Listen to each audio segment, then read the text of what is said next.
sejam bem-vindos a mais um vídeo e hoje a gente vai bater um papo sobre esse grande clássico da literatura que tem um fã-clube enorme pelo mundo, que é o Jane Eyre, da Charlotte Brontë. E ó, gente, eu já vou avisando, eu sei que esse vídeo está longo, eu até pensei lá no começo em fazer uma resenha sem spoiler nenhum, mas gente, eu acho esse livro tão importante, com tantas referências, tanta coisa legal dentro dele, que eu falei, vou dar uma caprichada. Só que pra gente dar uma caprichada, tem que dar um spoiler, né, Brasil? Mas ó, pensa só, eu tô dando um spoiler de um 174 anos, tô liberada já, né?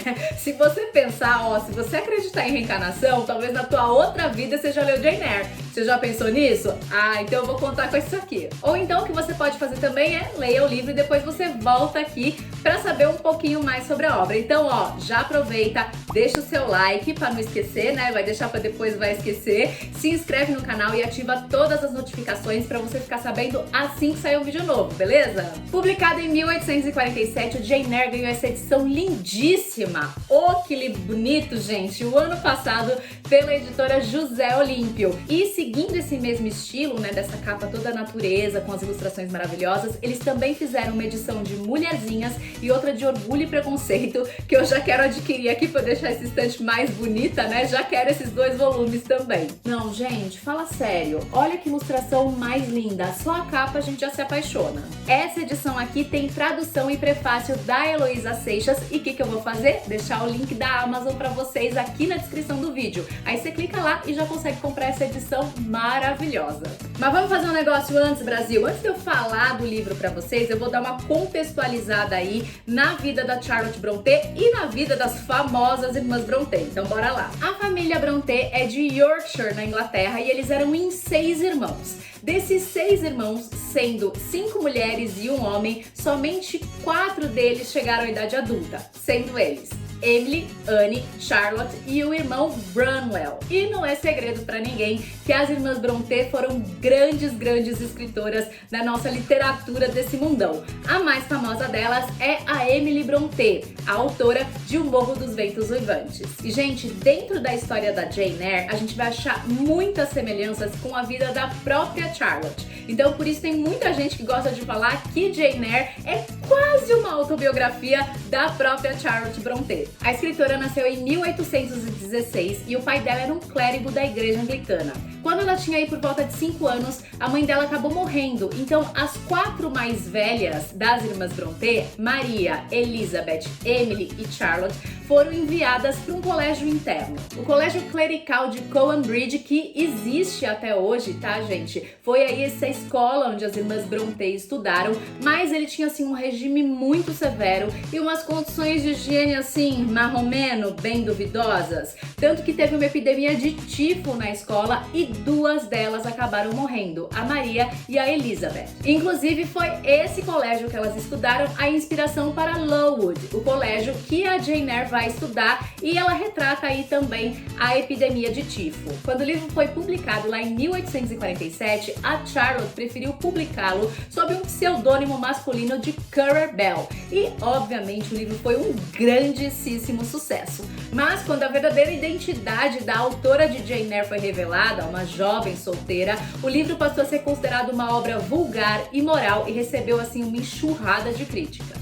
E o Jane Eyre, gente, não foi só o primeiro livro publicado pela Charlotte, mas o primeiro livro publicado por uma das irmãs Brontë. No mesmo ano, em dezembro, finalzinho aí de 1847, a Emily Brontë acabou publicando O Morro dos Ventos Uivantes. E apesar de todo esse sucesso e reconhecimento literário, os próximos 2 anos da vida da Charlotte não foram nada fáceis, gente. Entre 1848 e 1849, ela perdeu o irmão, a Emily e a Anne. Pois é, o irmão provavelmente deve ter tido algum problema com cirrose, alguma coisa assim, ou talvez tuberculose, não se sabe exatamente do que foi que ele morreu, mas a Emily e a Anne Brontë morreram sim de tuberculose. A Charlotte se casou em 1854, aos 38 anos, com Arthur Bell, e ela chegou a engravidar, mas ela não deu à luz, gente. A Charlotte morreu grávida em março de 1855, e ninguém sabe se ela morreu por desnutrição, por conta dos enjoos da gravidez, ou se ela foi mais uma vítima da tuberculose que acabou levando aí quase toda a família Brontë. A única pessoa da família que viveu aí até uma certa idade, né, uma idade avançada, foi o pai delas, Patrick Brontë, que morreu aos 84 anos. Agora, bora pro livro, Brasil! A primeira coisa que eu quero falar, gente, é que eu acho esse livro maravilhoso e excelente para quem quer começar aí a ler livros clássicos, mas tá com certo medo, tem um receio, acha que não vai dar conta. Jane Eyre é uma excelente opção. Apesar dele ser um calhamaço de 630 páginas, gente, a leitura dele é muito leve, é muito fácil, é muito fluida, tem uma história, uma narrativa muito envolvente, então eu acho realmente que ele é uma grande opção. Você quer começar por um clássico, não sabe por onde começar? Começa por Jane Eyre, que eu tenho certeza que você vai gostar. E depois disso eu já venho soltar aqui uma bomba, uma polêmica. Já solto aqui logo de cara pra vocês, que é: eu não torço pelo casal principal. Não, gente, eu não acho esse livro nada romântico, eu não gosto do Sr. Rochester, eu não torço pra que ele e Jane fiquem juntos, hashtag pronto falei. E apesar de ter adorado Jane Eyre, eu não acho essa história uma história de amor. Mas isso aí a gente vai conversando ao longo do vídeo. A história é narrada em primeira pessoa pela própria Jane já no futuro. Ou seja, a gente já dá acendida naquela sirene, né, Brasil? Porque quando o narrador é em primeira pessoa, nem sempre ele é confiável, porque a gente não sabe se o que ele tá falando pra gente é exatamente o que aconteceu. Então, na verdade, ela tá contando pra gente o passado dela, ela tá escrevendo aí uma autobiografia. E eu adoro que ela interage com a gente, ela fala com a gente, ela chama a gente de caro leitor, o leitor e tal. Eu adoro isso, eu achei super legal. Acho que é uma forma de aproximar a gente da narrativa. Ele é um romance de formação. O que é um romance de formação? É o tipo de livro que apresenta pra gente a trajetória da personagem da infância até a fase adulta. Então a gente vai acompanhar a história da Jane Eyre desde quando ela era criança até a fase adulta, esse futuro, né, onde a Jane Eyre está. Ele também é um romance vitoriano, porque ele foi escrito e publicado durante o reinado da Rainha Vitória. Bem como ele tem o quê? Uma pitada, um tempero de romances góticos, que isso aí eu falo pra vocês mais pra frente. Então o romance começa e a gente fica sabendo que a Jane Eyre é essa menina órfã de pai e mãe de 10 anos de idade, que mora com uma tia muito rica, mas que despreza completamente a menina. A mãe da Jane Eyre era irmã do marido da senhora Reed. A Jane era só um bebê quando os pais dela morreram e o tio ficou muito compadecido com a história e acabou pegando a Jane para criar. E aí, alguns anos depois, quando ele estava morrendo, no leito de morte ele fez a mulher dele, a senhora Reed, prometer que cuidaria da Jane como se ela fosse uma filha. Obviamente, a promessa não foi cumprida. A senhora Reed tinha 3 filhos, Eliza, John e Georgiana. Eles moravam numa mansão super luxuosa chamada Gateshead Hall e a Jane era completamente maltratada nessa casa, não só pela tia, como também pelos primos e pelos próprios criados da casa. Ela sofria abusos psicológicos e violência física do primo John, de 14 anos. Ele ficava ali falando pra ela o tempo todo, gostando de lembrar a Jane que ela não tinha herança, que os pais dela não deixaram nada pra ela e que, portanto, ela morava de favor em Gateshead Hall. E ela apanhava tanto desse primo que ela tinha medo dele, gente. Ela falava que cada vez que ela via que o primo se aproximava, era como se cada centímetro de carne do corpo dela se encolhesse. E, obviamente, cada vez que isso acontecia, ela era culpada de provocar o John. E no dia que a obra começa, a gente não foi diferente. O primo arremessou um livro pesadíssimo na cabeça da Jane, ela acabou cortando a cabeça, só que nesse dia ela fez um negócio diferente. Ela resolveu revidar e partir pra cima do primo. E durante todo esse período que ela morou em Gateshead Hall, gente, tanto os donos da casa como os criados, né, os empregados da casa, faziam questão de falar pra Jane a todo instante que ela era má, que ela era malvada, que ela era mentirosa, que ela era mal educada, que ela era feia. E de certo modo isso era falado tantas e tantas vezes pra ela que no fundinho ali ela acabava acreditando que isso era verdade. Então aquela era uma casa que ela tinha que enfrentar a violência do primo, a aversão da tia, a indiferença das primas e a parcialidade dos criados. Com muita frequência, a Jane sentia assim uma tristeza muito grande, né? Ela era dominada por esses sentimentos tristes, por essa coisa pesada que ela carregava, mas isso pra mim era completamente resultado da falta de afeto, de atenção, de carinho, né? Essa menina era ignorada dentro da casa. Eu honestamente acho que a Jane era uma criança aí um tanto deprimida por essa falta de cuidado, né, que tinham com ela. Ela só era uma criança querendo afeto e atenção e ela não tinha nada disso. disso. E depois desse evento, dessa confusão toda que ela teve com o primo dela, John, aconteceram algumas coisas na casa que eu não vou dar spoiler, esse eu vou deixar de surpresa pra vocês. E a senhora Reed resolve mandar a Jane pro colégio interno. E ela vai super feliz, porque ela finalmente se livrou, saiu de Gateshead Hall, saiu do convívio daquelas pessoas horrorosas.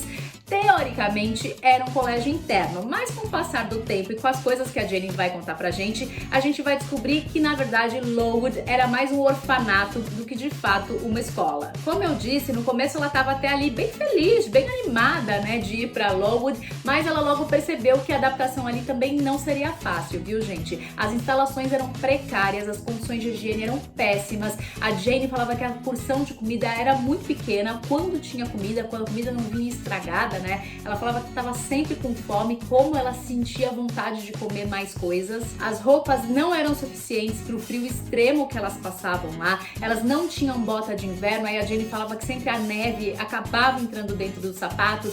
Isso causava muita frieira, que ela vivia com o pé cheio de frieira, a mão também, porque a luva também não era suficiente para o frio. Ou seja, era um horror.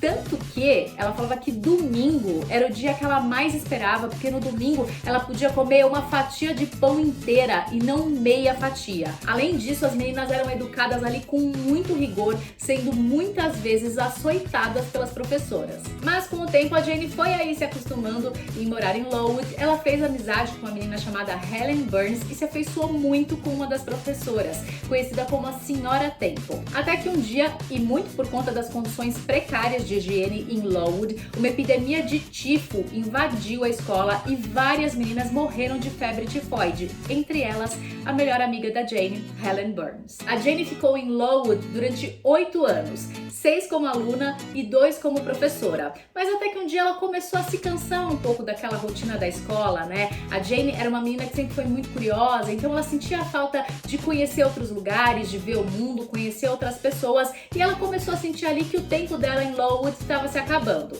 Até que um dia a senhorita Temple, aquela professora, né, que ela tinha uma afeição muito grande, que ela via ali, tinha quase uma questão de uma figura materna para Jane, ela resolve ir embora de Lowood porque ela ia se casar. E então, aos 18 anos, a Jane resolve que é realmente hora de mudar de ares, de ir em busca de outros desafios, e ela coloca um anúncio no jornal se candidatando para a vaga de preceptora, que na verdade é uma professora particular. Então a Jane se muda para esta casa, que é o lugar onde ela vai trabalhar agora, que se chama Thornfield Hall.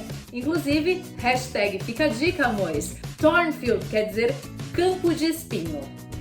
A gente já sabe o que vai acontecer, né? A Jane vira preceptora da menina francesa Adele, que tinha sido trazida da França pelo Sr. Rochester, proprietário de Thornfield, porque teoricamente a mãe da menina tinha morrido. A Adele não falava muito bem o inglês, a senhorita Fairfax, que era a governanta de Thornfield, não falava francês, então tinha ali uma falha de comunicação que a Jane chegou para botar ordem nisso aí, e ela se dava super bem com os criados da casa, com a Adele, com a senhorita Fairfax, enfim, era um ambiente muito gostoso para Jane trabalhar. E ela ficou sabendo também que o Sr. Rochester, o dono de Thornfield, não vivia na propriedade e que ele não passava muito tempo lá. Aliás, ele passava bem pouco tempo em Thornfield. E apesar de Thornfield ter esse lado bem alegre, ter esse ambiente um pouquinho mais leve, acontecem umas coisas bem estranhas nesse lugar, gente. Umas risadas meio do nada, no meio da noite, uns barulhos esquisitos, tipo... Thornfield tinha um lado bem sombrio. Até que um dia chega em Thornfield quem? O dono, Sr. Edward Fairfax Rochester, um homem solteiro, rico, de 38 anos. Mas não pense você aí que tá me assistindo, que ele era o quê? Um príncipe. Porque a gente já falou, opa, chegou o cara, deve ser o quê? Maravilhoso. Não, ele era um cara bem esquisito, viu, gente? Ele era assim meio bruto, meio seco, era estranho. Ele era super frio e super distante com a Adele, ele não gostava de ficar perto da menina, então a gente também vai tomando um pequeno ranço dele, né, porque ele tipo dá um chega pra lá na menina mesmo, e ele era sempre assim meio sarcástico, é estranho, cara, o brother é estranho. E a Jane conta pra gente que ele não era um homem bonito. Ele era assim um homem muito forte, que parecia muito seguro de si, mas beleza física mesmo, não era bonito.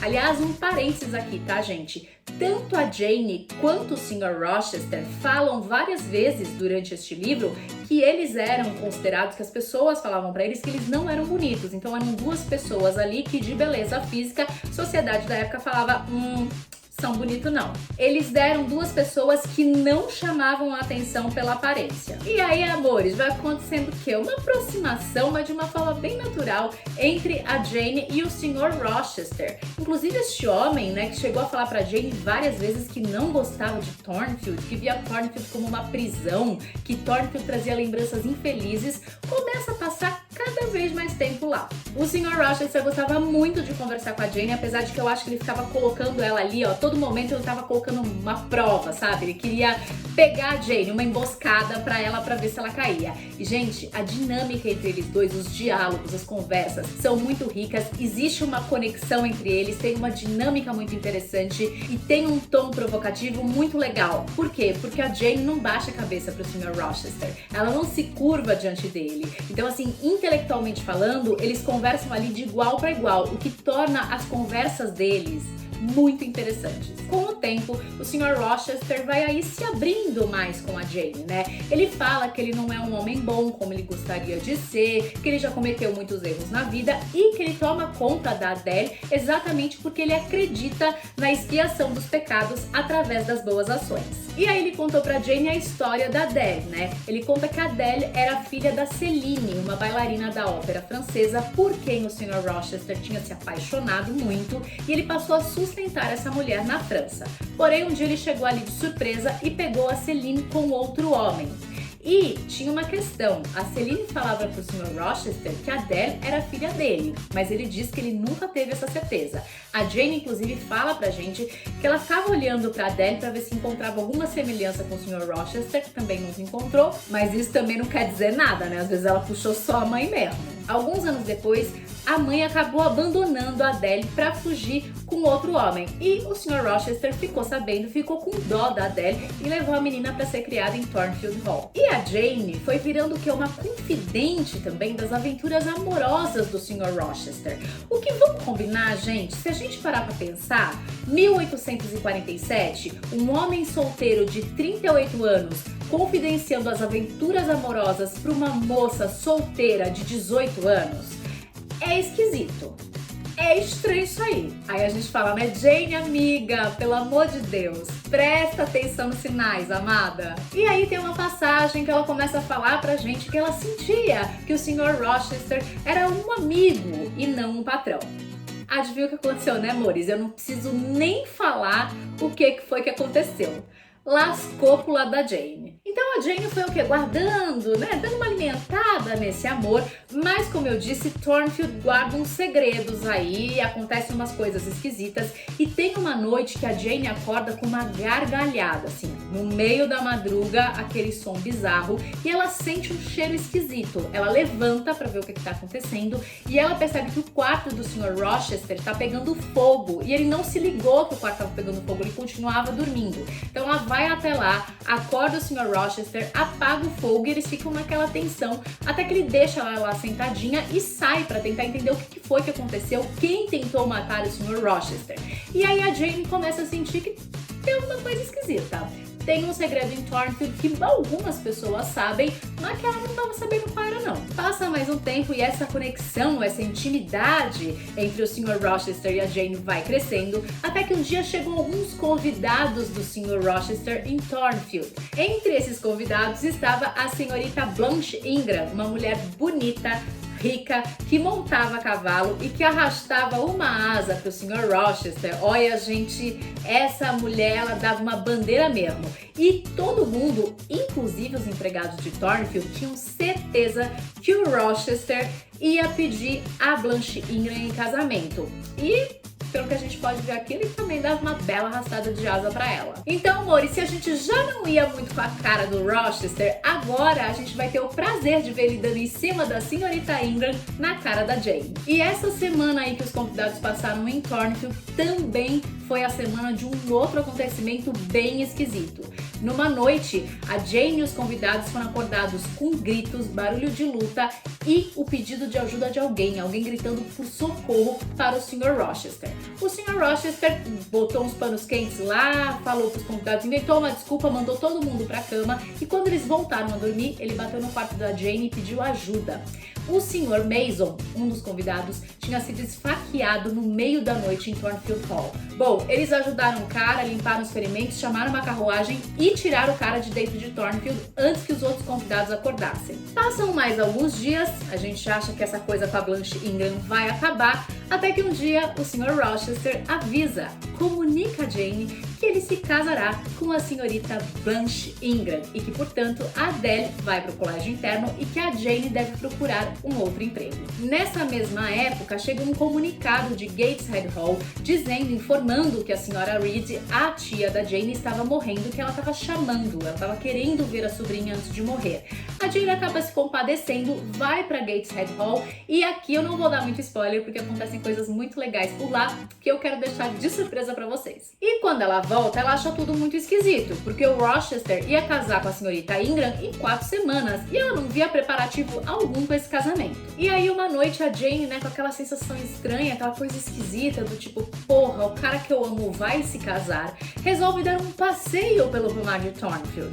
Que ela encontra lá o Sr. Rochester, que avisa a Jane que ele já encontrou um emprego novo para ela. Aonde? Na Irlanda. Gente, esse homem vai torturando tanto essa menina psicologicamente, falando da mudança, falando do casamento, e ela ali completamente apaixonada por ele, ela começa a ter uma crise de choro e nisso ela acaba confessando os sentimentos, né, o amor dela por ele. Inclusive, é neste momento que Jane diz uma das frases mais famosas deste livro, que é: não sou um pássaro e nenhum ninho me prende. E eu gostaria de lembrá-los, queridos telespectadores, que este homem é 20 anos mais velho que a Jane. Ou seja, olha a tortura psicológica que este homem está fazendo nesta menina. Para completar, o que ele fez? Pediu a Jane em casamento. Pois é, olha que clima lindo, olha que clima gostoso, olha que romântico para se pedir alguém em casamento. E aí, quando a Jane questiona, mas peraí, amado, você não vai casar com a Blanche Ingram? Olha o que ele fala. Fiz com que chegassem aos ouvidos dela rumores de que a minha fortuna não era nem um terço do que se pensava. E depois disso, fui até lá para ver o resultado. E este foi só frieza, tanto da parte dela quanto da parte da mãe. Eu não poderia me casar com a senhorita Ingram. A você sim, eu amo mais do que a mim mesma. Um parênteses aqui. Essa é a versão dele. A gente não tem a versão da senhorita Ingram. Será que foi isso que aconteceu mesmo? E se mesmo que ele estivesse lá, todo pobre, lascado, a senhorita Ingram falasse: quero casar com você, Rochester. Te amo. O que esse homem ia fazer? Algumas páginas pra frente, a Jane questiona novamente. Presta atenção, mas vamos ao ponto, por favor, senhor. E a senhorita Ingram? Bem, responde Rochester, fingi estar cortejando a senhorita Ingram porque queria deixá-la louca de amor por mim como eu estava por você. E sabia que os ciúmes seria o melhor aliado com o qual contar para obter tais fins. A Jane insiste. Então não se importou nem um pouco com os sentimentos da senhorita Ingram, senhor? Ele responde: os sentimentos dela se resumem a um só, orgulho. E para este é necessário humildade. A Jane insiste mais uma vez. Não acha que a senhorita Ingram vai sofrer por causa de seus falsos galanteios? Será que não vai se sentir desprezada e abandonada? Ele responde: impossível. Ao contrário, como já lhe disse, foi ela quem desistiu de mim. Gente, será que isso é verdade? Será que a Ingram não ficou lá chorando, falando: Rochester me iludiu, eu queria casar com ele? Por que ele ficava me dando o quê? Pano pra manga que queria casar comigo? Me fala, se não dá vontade de pegar na mão de Jane e falar: Jane, amiga, vem cá. Jane, tu tem certeza que tu vai casar com esse boy? Começam então os preparativos aí do casamento, do enlace de Jane Eyre e o Sr. Rochester, ele querendo cobrir ela de luxos, ela um tanto incomodada com isso porque era uma coisa que ela não ligava e também muito incomodada pelo fato de passar a ser sustentada por ele, né? Porque a Jane, mesmo sendo pobre, ela tinha lá o trabalho dela, o salário dela, não precisava dar satisfação da vida dela pra ninguém, mas a Jane confessa pra gente que ela amava demais esse homem, mais do que ela poderia dizer, mais do que ela poderia expressar em palavras. Ai, Jane. E isso, amores, eu posso falar pra vocês que não é nenhum spoiler, porque tudo isso acontece aonde? No meio do livro. Assim, quando passou o tipo da metade é que tudo isso acontece. Ou seja, se chegou na metade do livro e tá começando a dar tudo certo, é porque vai dar muita coisa errada ainda. Ah, vai dar muito B.O. nessa história. Bom, chega o dia do casamento, eles estão lá na igreja, no altar já, quando, né, fazem aquela fatídica pergunta do se tem alguém contra essa união que fale agora ou cale-se para sempre. Nikiki, nesta hora, entra quem na igreja? Sr. Mason, aquele que tinha sido esfaqueado em Thornfield, falando que o Sr. Rochester era casado com a irmã dele, que ela estava viva e que ela morava onde, Brasil? Em Thornfield. Então todos voltam para Thornfield e é aí que o grande segredo daquela casa é revelado. O Sr. Rochester mantinha trancada em um cubículo sem janelas no sótão, no último andar de Thornfield Hall, a sua esposa, Bertha Mason, com quem ele era casado há 15 anos. A Jane conta pra gente que ela parecia uma mulher selvagem, ela parecia um animal ali dentro daquele cubículo e a partir de então, todas aquelas coisas que eram esquisitas que aconteciam em Thornfield começam a ter explicações. Foi a Bertha que conseguiu fugir no meio da noite e colocou fogo no quarto do Sr. Rochester. Foi a Bertha que esfaqueou o próprio irmão. A Jane conta pra gente que a Bertha era uma mulher alta, ela era quase da altura do Rochester e quando ela olha pra ele, ela parte pra cima dele, eles se engalfinham ali, que ela tinha uma força de homem. A Jane conta pra gente, eles dão uma lutada aí durante um tempo até que o Rochester consegue amarrar a Bertha numa cadeira e aí, né, amores, casa caiu pro homem. Aí o Sr. Rochester explica pra Jane que o pai e o irmão arranjaram esse casamento, né, dele com a Bertha Mason, porque a Bertha era filha de um amigo do pai dele, da Jamaica, e que ela tinha um dote muito grande. Então esse casamento aconteceu por conta do dote dela. E só depois do casamento que ele ficou sabendo que a mãe e um outro irmão da Bertha estavam internados em uma instituição psiquiátrica porque também tinham alguns problemas. Mas ele falou que o pai e o irmão sabiam desse problema da Bertha e mesmo assim fizeram ele casar com ela. E aí ele fala pra Jane que não contou nada antes pra ela porque ele ficou com medo de perder a Jane por isso, que ele queria que eles construíssem uma confiança até ele poder contar essa parte aí triste da história dele. Então a Jane confronta, joga ali na cara do Sr. Rochester se ele não sentia vergonha pela forma como ele vivia, porque lembra que eu falei que ele confidenciava os casos amorosos dele pra ela? Pois é, ele já era casado, amores. E aí ele fala que ele se arrependeu, né, que hoje ele sente vergonha por ter vivido aí esses casos extraconjugais e que mesmo com aquelas mulheres ele não era feliz e que hoje ele detesta pensar no momento, na época que ele viveu com essas mulheres. Jane, abre teu olho. Aí a Jane conta pra gente que no mesmo instante ela perdoou o Sr. Rochester porque ela viu na expressão dele, em tudo que ele estava falando ali pra ela, que era verdade, que ele realmente tinha se arrependido. Mas ele mentiu pra ela e ele era de fato um homem casado. O que a Jane faz, meu povo? Ela foge. Sim, Jane Eyre vai embora de Thornfield Hall no meio da noite só com a roupa do corpo uma trouxa. Mas ela vai embora, sim, naquela dualidade, né? Ela mesmo conta pra gente que ela queria mesmo era ficar, que pelo coração dela, ela ficava em Thornfield. E a todo momento da fuga, ela pensava em voltar pra ficar com o Rochester, mas que ela não podia, porque ela tinha que seguir os princípios dela, principalmente os princípios de Deus. E aí a Jane, sem dinheiro, com fome, com frio, vivendo ali praticamente da mendicância, consegue chegar até uma pequena vila, onde uma família acolhe a Jane, né? Traz ela para morar com eles se compadecem da história da Jane, a história que a Jane conta, eles trazem ela para dentro de casa e ela passa então, depois de algum tempo, a ser uma professora desta pequena vila, onde a maioria das suas alunas eram filhas de agricultores, um pessoal assim bem pobre. Eu não vou dar muito spoiler aqui também, mas eu vou contar pra vocês que depois de um tempo desenrolando aí nessa pequena vila, a Jane recebe uma mensagem de que ela é o quê? Uma herdeira rica, Brasil! Alguém de sua família deixou uma grande herança pra Jane Eyre e ela era agora uma mulher riquíssima. E ela acaba se aproximando, acaba se afeiçoando aí um pouco com o homem desta família que a acolheu, que é o Sir St. John, que era um missionário, um cara esquisito também aí, viu, gente? Mas ele era um missionário e ele acaba em um determinado momento lá propondo casamento pra Jane, para que ela fosse a mulher dele e eles fossem sair aí em missão pela Índia. Gente, se vocês acham que vocês atraem boy lixo, vocês já leram Jane Eyre?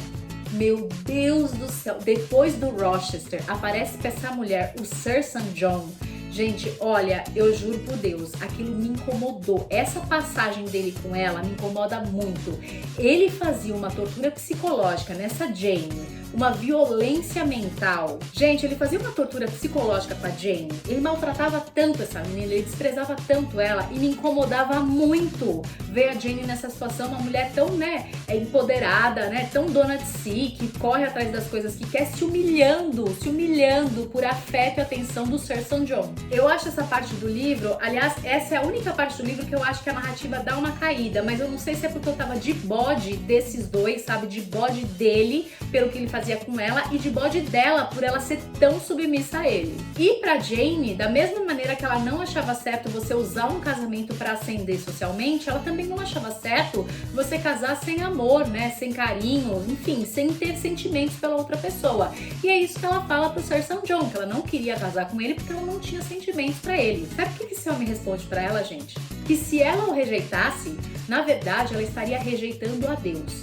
Eu acredito que a Charlotte criou esse personagem do Sir St. John para falar exatamente sobre a hipocrisia das pessoas que falam em nome de Deus. E a Jane fica aí aproximadamente um ano longe de Thornfield e um dia ela já assim cansada, porque o Sir St. John enchendo o saco dela, querendo que ela casasse, fazendo aquela pressão, ela tá tendo uma discussão com ele, ela começa a ouvir vozes. Ela começa a ouvir vozes chamando ela, que ela identifica como se fosse a voz do Sr. Rochester. Então ela, uma mulher rica, dependente, dona de si, que agora tinha muito dinheiro, resolve voltar para Thornfield e procurar o Sr. Rochester. Eis que ela descobre, meu povo, que houve um incêndio em Thornfield Hall, que destruiu a casa inteirinha, não sobrou nada de Thornfield. Bertha Maisel tinha se suicidado e o Sr. Rochester era agora um homem completamente cego e sem um braço. E aí ela descobre que o Rochester está vivendo em outro lugar, ela vai até lá para conversar com ele, para que eles finalmente possam se acertar. Bom, Brasil, esse é mais ou menos um resumo com spoilers de Jane Eyre, mas agora eu vou entrar aí em umas questões importantes que o livro aborda. O primeiro ponto que eu queria falar para vocês é o perigo que é a história de Bertha Mason. Por quê, gente? Porque quando o Rochester conta a versão dele da história, a parte dele da história, amores, a gente se compadece desse homem, a gente sente dó do Sr. Rochester, a gente pensa, meu Deus do céu, será que eu não faria a mesma coisa? Será que lá em 1847 eu num casamento arranjado, depois eu descubro que meu marido, minha esposa, sei lá, tem problemas psiquiátricos, será que eu também não faria a mesma coisa? Eu acho que essa passagem também foi escrita para colocar os nossos valores à prova, nós enquanto leitor, porque mesmo a Jane fala, cara, ele se arrependeu. Ela vê a história triste, ela também enxerga nele um arrependimento e uma história triste. Mas quando a gente para analisar, gente, essa história é completamente perversa. Com Bertha Mason, a Charlotte Brontë inaugura um personagem muito importante na literatura, conhecido como a Louca do Sótão. Para uma interpretação aí um pouco mais feminista, a Bertha Mason é, na verdade, o oposto metafórico da Jane Eyre na sociedade. Existe uma Bertha dentro da Jane, tanto que, em momento algum, a Jane questiona essa história. Para ela, a partir do momento que ela sabe que a Bertha é a Sra. Rochester, ela é a Sra. Rochester e acabou. Como se fosse aí uma versão feminina de O Médico e o Monstro, a Bertha é o retrato dessa mulher do século XIX que perdia a sua identidade ao entrar em um casamento. E ela também representa essa loucura de levar uma vida de restrições, né? Porque vamos lá, vamos pensar aqui, gente. Uma mulher, bom, não que 2021 não aconteça, mas uma mulher na era vitoriana que não seguisse exatamente aquilo que a sociedade achava que era certo, que não agisse, não pensasse, não se portasse como aquela sociedade esperava, ela era tida como louca ou como bruxa. E o que eles faziam com essas mulheres que eram consideradas loucas ou bruxas só por pensar diferente da sociedade da época? Eles trancafiavam essas mulheres, logo elas enlouqueciam porque foram trancadas. Será que a Bertha é louca mesmo? A gente não sabe, amor. A gente não sabe dessa história. E eu vou até aproveitar e mostrar pra vocês que eu tenho esse livro aqui, o livro da literatura, que por sinal muito interessante, viu gente? Muito legal, e que ele tem uma parte sobre Jane Eyre. E aí, olha só que legal, ele tem esse espelho aqui, como se a Bertha fosse o reflexo da Jane. E olha a comparação que tem aqui, eu vou ler pra vocês. Jane ouve vozes, Bertha é considerada louca. Jane aprendeu a reprimir as emoções na infância e no início da juventude. Bertha manifesta raiva, paixões e emoções turbulentas. Jane, quando criança, reage como um gato louco ao ser trancada num quarto por sua tia. Bertha rosna como um animal estranho e selvagem. Jane é aprisionada dentro de casa. Bertha é literalmente encarcerada. Ou seja, elas realmente são o oposto uma da outra. Inclusive, a Bertha também é um grande retrato da repressão sexual que as mulheres do século XIX sofriam. E além disso, tem outras interpretações sobre a Bertha. Por quê? Porque ela era uma mulher jamaicana, gente. Ela não era uma mulher inglesa. Então a Bertha também pode ser uma representação do que a colonização inglesa fazia com aqueles que eram diferentes deles, daqueles que precisavam ser domados, bem como da violência e do apagamento cultural desses povos que eram considerados inferiores. A Jane mesmo fala que a Bertha é grande, é corpulenta, que ela tinha a força de um homem, né? E tudo que a gente sabe da Bertha, a gente sabe pelo Rochester. A gente não tem o ponto de vista dela. Tudo que a gente sabe, a versão, a história, a gente só tem aquilo que o Rochester contou pra gente. Será que é verdade? Será que lendo essas páginas a gente consegue aí afirmar, não, realmente Bertha Mason era louca? Existem 3 obras muito famosas no mundo que abordam essa história da Bertha. O livro Vasto Mar de Sargassos, da Jan Rees, de 1966, é inspirado na história da Bertha. O romance da voz dessa governanta caribenha que vivia na Inglaterra e sofria muito com o choque cultural. Já a escritora Charlotte Perkins publicou em 1892 o livro O Papel de Parede Amarelo, em que ela questiona a opressão médica e cultural vivida por mulheres dentro de uma sociedade patriarcal. Outra obra muito famosa é A Louca do Sótão, das autoras Sandra Gilbert e Susan Goober. E nesse livro elas pegam Jane Eyre e passam a analisar a obra junto com a análise de outras obras de mulheres, como Jane Austen, Emily Brontë, George Eliot. E o tema central é exatamente essa loucura, né, resultado do confinamento psicológico e físico das mulheres no século XIX. Então é como se a Bertha, esse contraponto da Jane, não fosse necessariamente louca, mas uma mulher que teve a sua liberdade tolhida, assim como todas as outras mulheres. Então talvez a Charlotte Brontë não tenha criado um só ícone do feminismo, mas sim 2. Jane Eyre e Bertha Mason, a Louca do Sótão. Voltando a falar um pouquinho da questão do romance de formação que eu falei pra vocês lá no começo, né, que Jane Eyre é um romance de formação, ele não diz respeito só ao físico, mas ele também fala sobre essa questão do desenvolvimento psicológico do personagem. Então a gente acompanha esse amadurecimento psicológico, no caso aqui da Jane Eyre, desde a infância até a idade adulta. E é como se a gente, né, nós os leitores, como se a gente estivesse dentro da cabeça daquela personagem o tempo todo. Então a gente sabe dos questionamentos, dos conflitos internos, da estranheza em relação ao mundo ao redor. Então a gente acompanha a Jane passando de uma criança e uma adolescente oprimida para uma mulher independente e que toma as próprias ações. Bem como, falei lá no começo também, a obra traz muitos elementos dos romances góticos, né? Essa coisa meio fantasmagórica, meio de terror, passagens inóspitas,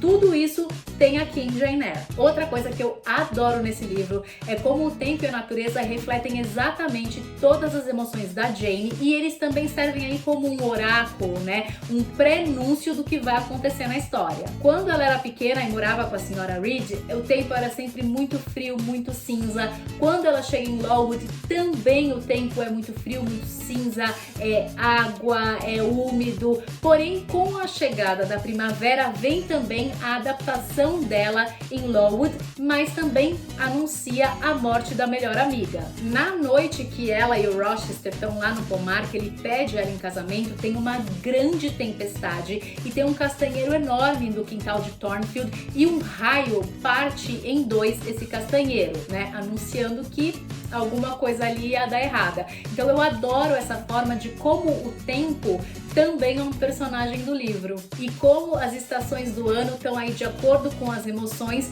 e que elas anunciam que alguma coisa vai mudar, para melhor ou para pior, mas vai mudar. Bom, agora eu vou falar um pouquinho para vocês sobre a era vitoriana e o romance vitoriano.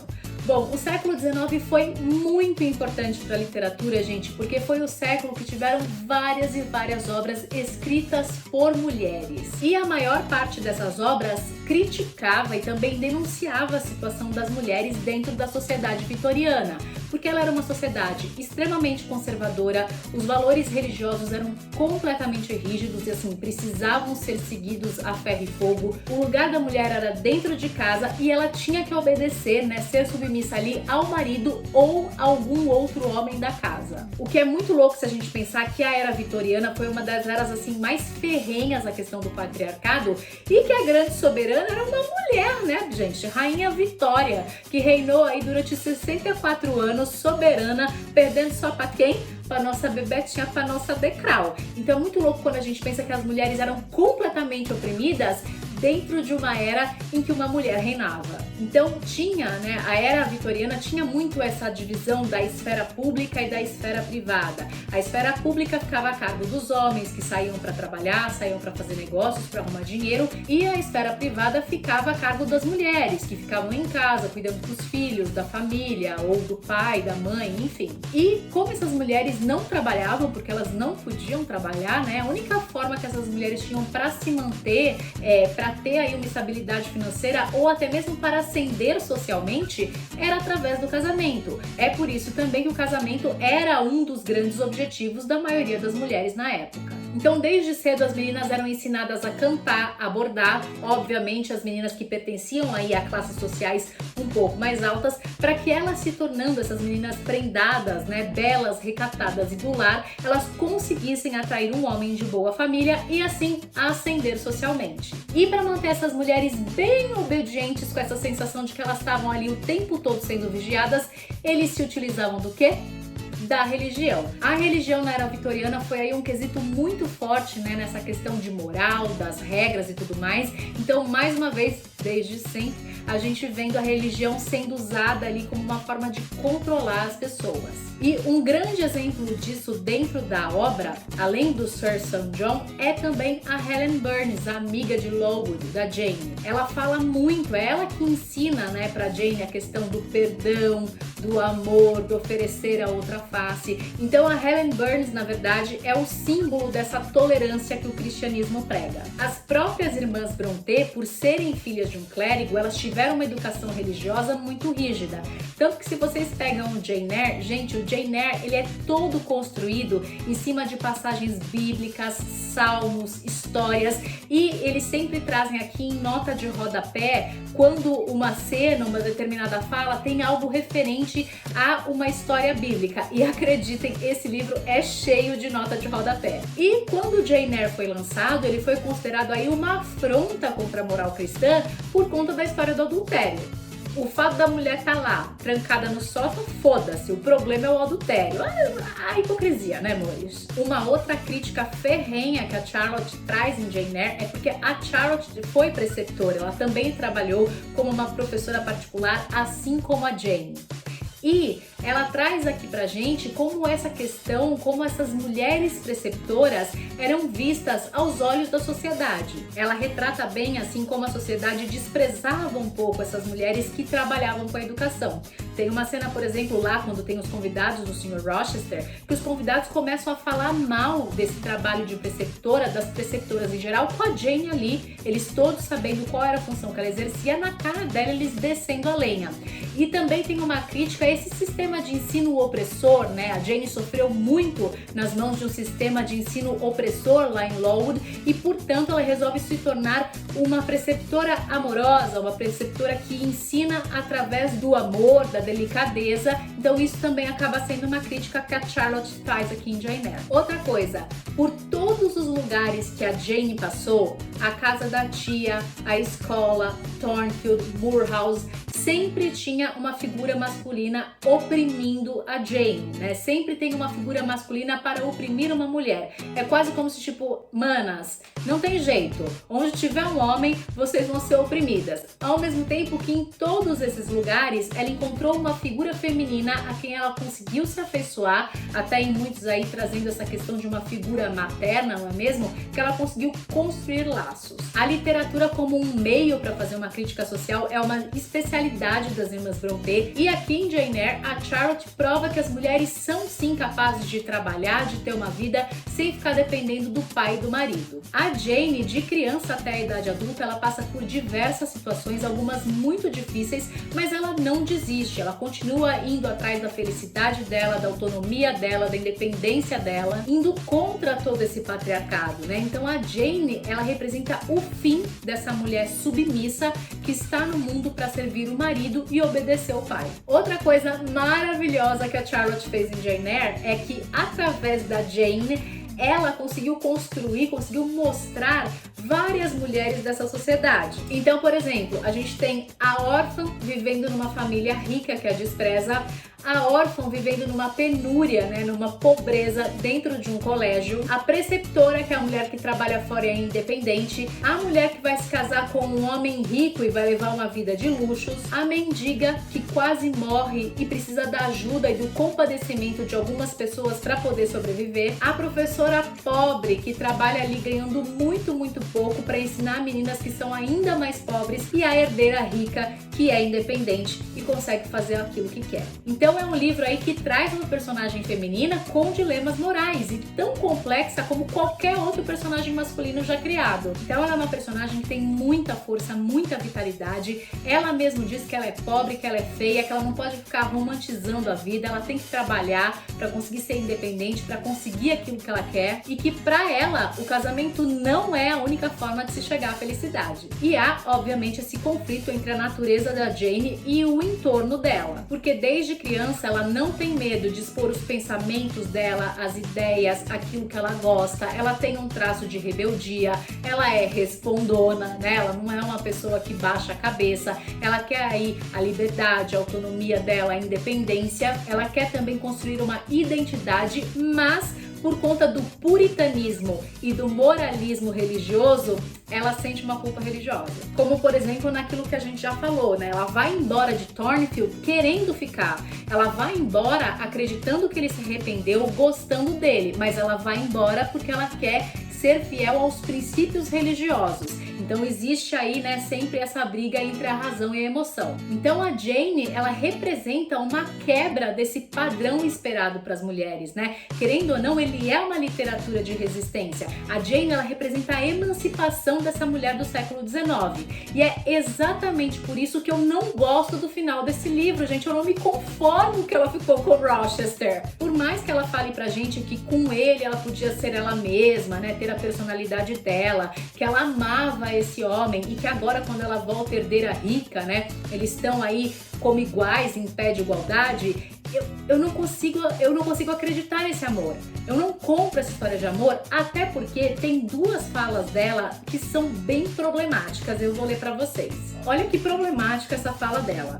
Eu o amo mais agora que lhe posso ser verdadeiramente útil do que quando o senhor era orgulhoso e independente, quando desdenhava qualquer papel que não fosse o de provedor e o de protetor. Então, ok, eu entendo assim a questão dela, que ela volta como herdeira, uma mulher rica, eles estão aí em pé de igualdade, mas, gente, esse homem ficou completamente cego e perdeu um braço. Então, a desgraça dele aumenta a felicidade dela. Tipo, é estranho. Tem mais, olha só o que ela fala aqui, ó. Eu era literalmente, como ele me chamava, a menina dos olhos dele. Através de mim ele via a natureza. Através de mim lia os livros. E jamais me cansei de olhar por ele, de tentar colocar em palavras os campos, as árvores, as cidades, os rios, as nuvens, os raios de sol, tudo o que se descortinava à nossa frente.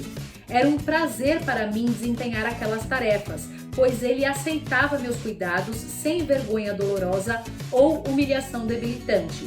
Ele me amava com tamanha sinceridade que não relutava em usufruir dos meus cuidados e sentia que eu o amava tanto que ceder aos meus cuidados era satisfazer o mais doce dos meus desejos. Gente, isso aqui é problemático, essa fala aqui é bem problemática. Então eu enxergo aí, na verdade, uma inversão de papéis, né? Daquela mulher que era independente, que queria autonomia, hoje a felicidade dela é ter alguém completamente dependente dela. E é louco ver essa mulher muito feliz nesse papel dominante, sendo que essa felicidade dela custou a visão e um braço do marido. Então eu acho aí tudo meio louco. Pra mim tem o que? Um temperinho, quase se fosse um doce sabor da vingança, sabe? Eu honestamente não acho assim, olhando isso, falando, nossa, que relação saudável. Pra mim é meio esquisito. E se vocês prestarem atenção, lendo o livro, todo mundo que mexeu, que fez alguma coisa ali meio errada pra Jane, se lascou. A senhora Reed, o Sir Son John, o Rochester, inclusive o Rochester, quando ele encontra a Jane pela primeira vez ali, que ele já tá cego, sem um braço, ele fala que tudo aquilo que aconteceu em Thornfield foi por ele não ter se curvado a Deus, né? Por ele não ter escutado a voz de Deus. Então aquilo aconteceu, na verdade, como um castigo. Agora, Brasil, chegou aquele momento que todo mundo aguarda, todo mundo quer, todo mundo espera nos meus vídeos, que é o quê? Nosso Momento TV Fama. Chama Nelson Rubens que tem fofoca nisso aí. Ok. Brasil, senta que eu vou contar um negócio pra vocês. Charlotte Brontë não gostava dos romances de Jane Austen. Meu Deus do céu. Aliás, deixa eu fazer um parênteses aqui. Muita gente confunde e acha que as obras, né, os romances da Jane Austen também são do período vitoriano, mas não são não, tá, gente? A Jane Austen morreu em 1817. A Era Vitoriana começou em 1837. Então, na verdade, os romances da Jane Austen pertencem ao período da Regência ou período georgiano. Fato é que Charlotte Brontë não gostava dos livros da Jane Austen. Ela falava que as obras eram fúteis, que as mulheres não eram aptas para trabalhar, que elas tinham que ficar ali correndo atrás de casamento. Mas, Charlotte, amiga, senta aqui, vamos conversar. Você não gostar das obras da Jane Austen? Tudo bem? Tudo bem. Eu concordo? Eu não concordo, mas tudo bem, eu respeito aí teu gosto e tudo mais. Agora, amiga, tu prestastes atenção no boy que tu criou pra Jane? Porque se tu criou uma mana aí toda empoderada e tal, não sei o quê, pra ela casar com o Rochester, o cara que mantinha a ex-mulher presa no sótão. Ah, não, Charlotte. Ah, não. Eu não tenho como te defender, pelo amor de Deus. Porque se a gente for pensar, casamento por casamento, amor, eu sou muito mais lava as cuecas do Darcy. Pelo amor de Deus, você pra ficar ali grudada num homem? Amada, eu fico em Hertfordshire costurando o gibão do Darcy lindamente, amor. Desculpa, Charlotte, mas aqui é hashtag Team Mr. Darcy. Agora, Brasil, brincadeiras à parte, eu, Priscila, isso aqui é uma opinião minha, completamente pessoal, eu não enxergo amor na história da Jane com Rochester. Eu acho que eles foram duas pessoas que foram infelizes, né, a vida inteira, que não conheceram o amor de verdade, pelo menos da parte da Jane a gente pode falar que a Jane não conheceu o amor, não é mesmo? O Rochester a gente já não sabe, não é mesmo, das andanças dele por aí, mas eu, Priscila, eu não enxergo amor dentro dessa relação. Eu enxergo aí uma carência, uma dependência, acho que até um certo comodismo, mas amor eu não vejo. Da parte dele, por tudo que ele fez com outras mulheres, né, o fato de ter mantido a ex-mulher 15 anos presa dentro de um sótão, a forma como ele maltratava a Jane psicologicamente, como ele estava ali torturando a Jane, o que ele fez também pra senhorita Ingram, eu acho que é uma coisa assim que é, gente, não. Sabe? Não. E da parte dela, em se ver feliz dentro de uma relação que ela tem uma pessoa ali que é completamente dependente dela. Isso é uma coisa que me deixou meio assustada. Esse prazer que ela tinha agora dele ser completamente dependente dela. Então, pra mim, Jane Eyre é uma obra-prima, é uma grande obra, é um grande livro, mas não é uma história de amor. E eu acredito muito também que Jane Eyre é um livro sobre fé. Sabe? Como a fé é importante diante dos percalços da vida, principalmente por toda essa trajetória que a Jane tem, né? E não se iludam com esta capa linda, maravilhosa, temas floridos e tal, porque eu também vejo ele um livro muito luz e sombra, sabe? Com personagens, não só a história luz e sombra, mas os personagens também são pessoas de luz e sombra. Como, né, na verdade, todos os seres humanos. Todos os personagens têm o seu lado bom, têm o seu lado mal. A gente encontra preconceitos em todos os personagens, inclusive na Jane, né, que é essa nossa heroína. A Jane e o Rochester são responsáveis por trazer essa visão preconceituosa, por exemplo, que a sociedade inglesa tinha dos franceses. Os franceses, que são representados aqui pela menina Adele e pela Celine, muitas vezes são colocados nesse papel de mal educados, de fúteis. Inclusive a Jane Eyre, ela fala isso aqui quase no final do livro. Olha o que ela fala aqui. À medida que foi crescendo, uma educação ao estilo inglês corrigiu em grande medida seus defeitos franceses. E por falar em francês, várias falas, né, da Adele, a Adele não se comunicava muito bem em inglês, então várias falas dela são em francês. E aqui nesta edição não existe nota de rodapé ou lá no final falando, né, traduzindo as falas daquilo que a Adele tá falando. E eu não acho isso legal. Eu até acredito que tenha sido, eu não sei qual é o original, mas acredito que tenha sido sim uma intenção da Charlotte, já que em Thornfield ninguém conseguia entender o que a menina falava, mas eu acho que pra agora já podia ter uma notinha de rodapé ali com a tradução, né, de alguns diálogos da Adele, até para que pessoas, a gente mais novo, no caso eu até estudo francês, eu consegui ler tudo bem, mas por exemplo, se eu for passar o livro pra minha mãe, a minha mãe, gente, ela não vai ficar jogando no Google para saber o que a menina tá falando. Então eu acho que seria legal aí incluir uma notinha de rodapé ou colocar a tradução no final do livro, eu acho interessante. E apesar dele ser um livro que traz aí, que trata de temas espinhosos como maltrato às crianças, bigamia, loucura, violência, gente, ele é um livro muito gostoso de ler, ele é um livro muito leve, a escrita é super fluida, ele te prende, sabe? Você fica ali preso na história, então é por isso que eu acho que ele é sim uma grande porta de entrada para quem quer começar a ler os clássicos. Outra coisa que eu acho muito interessante que a Charlotte fez aqui é colocar nas mãos de 3 Johns, por eles serem responsáveis por acender uma faísca aí que ia ajudar ou então fazer com que a Jane corresse atrás daquilo que ela queria, né?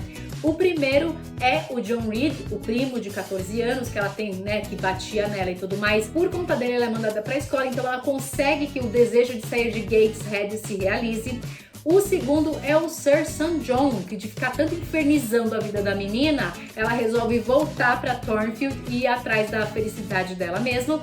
E o terceiro é John Eyre, que deixa para ela uma fortuna, transformando então ela numa rica herdeira. Então é muito engraçado como esses 3 Johns influenciam também para que essa protagonista consiga aí ter o combustível para seguir o caminho dela e a trajetória dela ser completa. E vocês sabiam que existe uma versão infanto-juvenil de Jane Eyre? Pois é, Brasil, existe! É uma edição de 1971, traduzida e adaptada por Miesio Tati. Você encontra aí estante virtual, sebos. Eu fiquei assim, ó, super curiosa para ler essa adaptação infanto-juvenil de Jane Eyre. E obviamente, sendo aí um grande sucesso da literatura, Jane Eyre não escapou das adaptações para cinema e série, não é mesmo, meu povo? Existem aí, se eu não me engano, acho que 4 adaptações de Jane Eyre. Eu assisti a versão mais recente de 2011 e que tem direção do Cary Fukunaga, o mesmo diretor de It. E eu posso falar, meu povo, eu gostei muito. É claro que ele não tem, né, a densidade que tem o livro, as informações, né, aquele peso que tem o livro, mas eu achei o filme muito bem adaptado e ele é bem fluido, viu, gente? Porque ele tem aí umas 2 horas, mas eu mal senti o tempo passar. Eu realmente gostei muito dessa adaptação de Jane Eyre e que traz no papel de Jane Eyre Mia Wasikowska e no papel do Sr. Rochester, Michael Fassbender. Pois é, esse Sr. Rochester a gente deixava passar, não é mesmo? Ele a gente perdoava, mas enfim, Michael. As únicas coisas que me incomodaram um pouco no filme foi que, assim, primeiro, eu não vejo a construção dessa relação, a construção dessa paixão, desse amor. Eu acho que no filme fica tudo muito superficial. Eu tenho a impressão que a gente partiu do nada e foi pro tudo, sabe? Não existia absolutamente nada entre eles e, de repente, eles estavam ali loucos de amor. Eu não senti essa construção dessa relação. E também o fato de que, bom, a Jane Eyre conta aqui pra gente que ela era uma mulher muito pobre, né? Então, portanto, ela tinha 3 vestidos. E amor, a Mia, a troca de roupa ali parece o quê? O guarda-roupa da Cher, Patricinhas de Beverly Hills.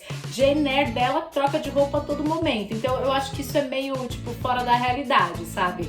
Naquela época, só realmente as pessoas muito ricas que tinham acesso a muitas roupas. Mas, de qualquer forma, o figurino do Michael O'Connor é maravilhoso e rendeu a ele até uma indicação ao Oscar. Mas eu gostei muito da adaptação, eu acho que realmente vale a pena para quem quer ver aí uma boa adaptação de Jane Eyre. Essa versão de 2011 é muito legal e também a direção de arte e a fotografia são assim, gente, deslumbrantes, então super recomendo. E além do Jane Eyre, a Charlotte Brontë escreveu outros 3 livros: Shirley, de 1849, Villette, de 1853 e O Professor.